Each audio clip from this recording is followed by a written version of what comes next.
My name is Katie Davis. I'm 29 years old. I'm from the village of Nantymoel in the South Wales Valleys. I've got 2 small children and my family have been farming here for over 80 years. Nantymoel farm is a hill farm. It's around 1,500 acres. We're running about 1,000 South Wales mountain ewes and 30 pedigree Welsh blacks, so both native breeds. We farm using traditional and modern farming methods. So the environment is really important to farmers in this area. You know, we need the environment to farm, but also the environment needs us to look after it and to be sort of ambassadors then. There's lots of different wild species of flowers and lots of wildlife on the farm, so it's really important to look after that. And we do that by using special grazing techniques and sort of farming in an environmentally friendly way.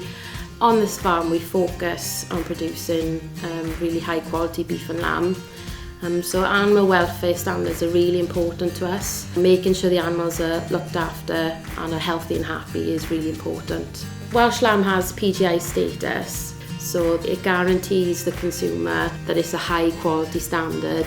It's been born and produced in Wales and it's also gone through Cig Oen Cymru approved slaughterhouse. It also means that the lamb is produced to really high animal welfare standards. I personally also think, if you think about Welsh lambs grazing on the hill, they're grazing all the natural grasses, the heather, the wildflowers, so that's got to add to the taste too.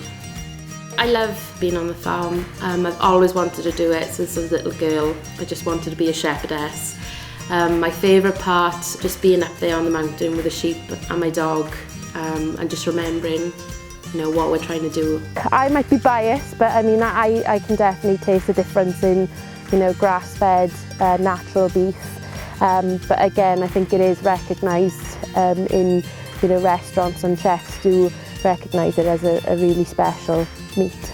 By buying Welsh produce and local produce, you're also creating jobs and supporting the local community, and also remembering the heritage and the cultural factor that comes with buying that produce.